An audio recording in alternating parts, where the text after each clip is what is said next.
ఈ రసాన్ని తీసుకొని దీన్ని ఏ విధంగా అప్లై చేసుకోవాలి, ఏ విధంగా తయారు చేసుకోవాలి చూపిస్తాను. శ్రీరామ్, అందరికీ నమస్కారం. నేను మీ ప్రదీప్ని. సదాశివ సమారంభాం శంకరాచార్య మధ్యమాం అస్మదాచార్య పర్యంతాం వందే గురు పరంపరాం. ఆడవారికి శిరోజ సంపద చాలా ముఖ్యం. తద్వారా ఎంతో ఆరోగ్యమైన జుట్టు కావాలని కోరుకుంటారు. అయితే ఇది చుండ్రు వల్ల, తర్వాత పేలు వల్ల, తర్వాత ఈలు వల్ల అది పాడవుతూ ఉంటుంది, జుట్టు రావడం కూడా జరుగుతుంది. కానీ వీటన్నిటి నుంచి రక్షించుకోవాలి అంటే గనక చాలా సింపుల్ గా ఒక అద్భుతమైన మెడిసిన్ ని నేను ఆల్రెడీ చెప్పడం. మెడిసిన్ అంటే మన భూమి తల్లి మనకి ఇచ్చిందనమాట. దానికోసం కావాల్సింది ఉమ్మెత్త. చూసారు కదా, వీటికి కాయలు ఈ విధంగా ఉంటాయి. మరి ఈ ఆకులే అద్భుతమైన ఔషధంగా పనిచేస్తాయి. ఈ విధంగా ఆకులు ఉంటాయి. వీటిని గనక తీసుకొని, అసలు దీనికి ఒక పద్ధతి ఉంది, అది ఎలా చేయాలనేది కూడా ఇప్పుడు మీకు చూపించబోతున్నాను. దత్తూరా అని ఇంగ్లీష్లో అంటారు అండి. ఉమ్మెత్త. ఈ ఉమ్మెత్త ఆకులను తీసుకోండి. తీసుకొచ్చిన తర్వాత వాటిని ముద్దగా చేయాలి. బాగా దంచి రోట్లో వేసి దంచిన తర్వాత ఈ విధంగా ముద్ద అవుతుంది.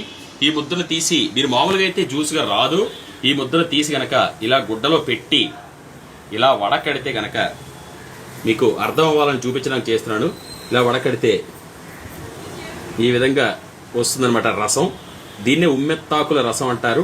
ఈ రసాన్ని తీసుకొని దీన్ని ఏ విధంగా అప్లై చేసుకోవాలి, ఏ విధంగా తయారు చేసుకోవాలి చూపిస్తాను. తర్వాత రెండో ఐటెం ఏం కావాలి అంటే వంట నూనె, జస్ట్ కుకింగ్ ఆయిల్. ఇది ఏదైనా పర్వాలేదు, కాకపోతే మంచి క్వాలిటీది వాడాలి. ఇప్పుడు ఈ ఉమ్మెత్త రసం ఏదైతే ఉందో దాన్ని ఒక స్పూన్ తీసుకోండి.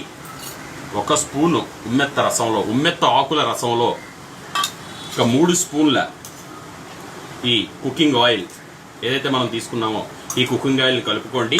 కలుపుకున్న తర్వాత బాగా మిక్స్ చేయండి.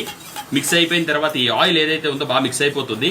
ఈ ఆయిల్ని గనక మీకు ఎక్కడైతే పేలు, ఈలు, తలలో కురుపులు, బాధ, దురద, మట్టి పట్టేసి పైన స్కాల్ప్ అంతా పాడైపోతూ ఉందో దానికి గనక పూసుకుంటూ ఉంటే, చూసారు కదా ఎంత చక్కగా కలిసిపోయి తర్వాత ఉండలుగా తయారైంది. దీన్ని చేయి పెట్టి కూడా బాగా కలిపేసుకొని 2 చేతులతో తీసుకొని ఇలా ఈ స్కాల్ప్ లోపల, ఆడపిల్లలకి ఎక్కువగా ఈ మధ్యన తర్వాత పేలు పట్టడం, దానికి ఏవేవో వాడడం, దానివల్ల జుట్టుకు ప్రాబ్లం అవ్వడం, ఇది భూమి నుంచి వచ్చింది కాబట్టి డైరెక్ట్ గా ఈ అద్భుతమైనటువంటి దాన్ని వాడి తలలో ఉన్న పేలు ఈలు సమూలంగా నాశనం చేసుకుని ఆరోగ్యంగా ఉండాలని మనస్ఫూర్తిగా కోరుకుంటున్నాను. ఈ విధంగా తలక పెట్టించిన దాన్ని 1 గంట పాటు బాగా ఆరనివ్వండి.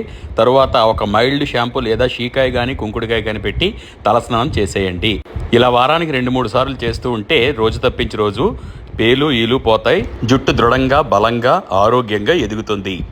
మరిన్ని విలువైన వీడియోల కోసం డాక్టర్ ప్రదీప్ వానపల్లి పేజ్ని ఫేస్బుక్, ఇన్స్టాగ్రామ్, యూట్యూబ్లో ఫాలో అవుతూ ఉండండి.